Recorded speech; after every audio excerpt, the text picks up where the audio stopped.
Gyere, ahogy vagy! Bizonyára nem ismeretlen egyik testvérem számára sem ez a motto, amelyel a Magyarországi Hetednapi Adventista Egyház csatlakozott a Generálkonferencia nagyvárosi missziós kezdeményezéséhez. Budapesten a főutak mentén, valamint tömegközlekedési eszközökön óriás plakátok hirdették egyházunkat, a programjainkat, az értékeinket. Ezen kívül felhasználtuk a média más lehetőségeit is.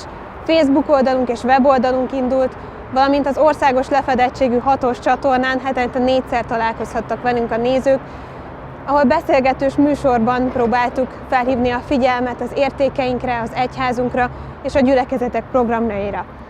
A következő néhány percben egy rövid összeállítást szeretnénk bemutatni nektek, amelyben ízelítőt adunk arról, hogy mik is történtek a budapesti és a Budapest környéki gyülekezetekben, milyen programokkal csatlakoztak a Gyere, ahogy vagy kezdeményezéshez.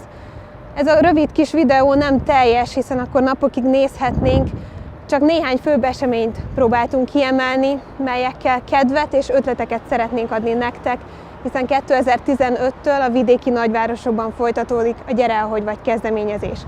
Tekintsük meg most együtt ezt az összeállítást.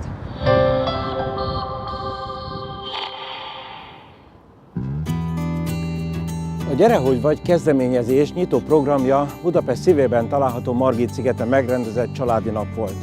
Budapesti gyülekezetek soha nem látott lelkesedéssel és összefogással készültek az eseményre, melynek keretében volt ugrálóvár, cserkészet bemutató, arcfestés, aerobik, jótékonysági focibajnokság. Ugyanezen a napon egyik budapesti gyülekezetünk az Andrássy úton, amely Budapest egyik legszebb sugárútja, egy 10 méter hosszú sátrat rendezett be az Egészség Expo paneljeivel. Lehetőség volt a hömpögő tömegnek arra, hogy megállítva bemutassák a Hetednapi Adventista Egyház 8 pontból álló egészségügyi üzenetét.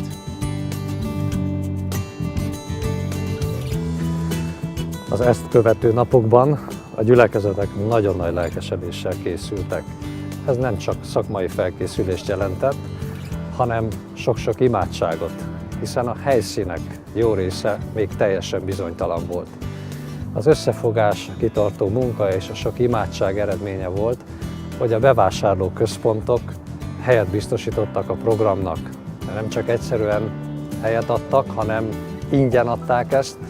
Például a Sugár, Dunapláza, Pólus Center, Köki bevásárlóközpont, a Budai Allé, illetve a Csepeli Pláza. A gyülekezetek több teamben is dolgoztak, így a kitartó munka eredménye az volt, hogy több százan, több mint 1000-en kapcsolatba kerültek az egészséges életmód egyszerű alapelveivel, illetve a közösségünk tagjaival. A gyülekezetek nagyon kreatívan használták ki a lehetőségeket.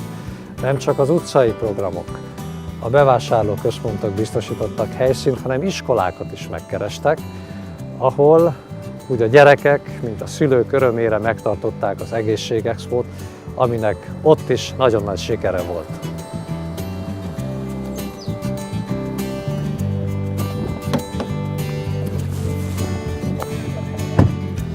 A gyermekek megfelelő fejlődésében az egészségen túl mérhetetlenül fontos szerepe van társadalmunk legkisebb egységének, a családnak is. Ma Magyarországon minden második házasság válással végződik.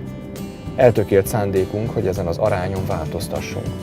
Ezért 2014 őszén Budapest egyik frekventált bevásárlóközpontjában a Gyere, ahogy vagy rendezvénysorozat keretében megszerveztük a Gyűrűk Ura házasságerősítő tréninget. Közel 70 párral találkozhattunk ezen a programon, akikkel olyan témákat beszéltünk át, mint a házasság céljai, kommunikáció, konfliktuskezelés, az anyós kérdés, szexualitás, lelkiség. Ezeknek a témáknak az interaktív feldolgozása nagyon jó lehetőséget nyújtott arra is, hogy ezekkel a párokkal, akik részt vettek, meghitt baráti kapcsolatba kerülhessünk. A lelkesedésük kitartott egészen a végéig, majdnem mindenki részt vett a teljes programon, és a végén örömmel számoltak be kapcsolatuk fejlődéséről. A Gyere, ahogy vagy kezdeményezés harmadik tartó pillére az ADRA által koordinált gyermekétkeztetési program. Ma Magyarországon gyermekek ezrei járnak úgy iskolába, hogy szüleik nem tudják befizetni az iskolai ebédet, uzsonnát, és ezeknek a gyerekeknek otthon sem biztosított a rendszeres étkezés, így gyerekek ezrei éheznek. Az ADRA adománygyűjtő programja ezen próbál segíteni. Budapest 12 kerületében vettük fel a kapcsolatot oktatási intézményekkel, ahol a tantestületnek a döntései alapján kiválasztottuk azokat a gyermekeket, akik valóban rászorulnak arra, hogy ilyen módon juthassanak csak az iskolában étkeztetéshez. Nagyon örülünk annak, hogy különféle magánszemélyek mellénk álltak, szervezetek és a gyülekezetekkel közösen adománygyűjtő karitatív programokat tudtunk szervezni. Az elmúlt hónapok eredményeképpen megállapíthatjuk azt, hogy több mint 3 millió forint gyűlt össze erre a programra. Ennek eredményeképpen közel 100 kisgyermek részére tudjuk biztosítani a 2014 és 2015-ös tanév második fél évében az, hogy számukra is természetes legyen az iskolai étkeztetés.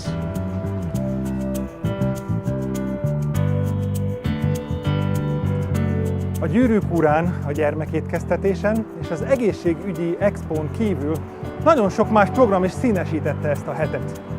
Az Éden Völgye nevű gyülekezetünkben például majdnem minden este valami érdekesség zajlott. Ezeknek egyike volt a Vizsoly eljött hozzánk nevezetű bibliakiállítás, amelyet a Magyar Bibliatársulat főtitkára nyitott meg.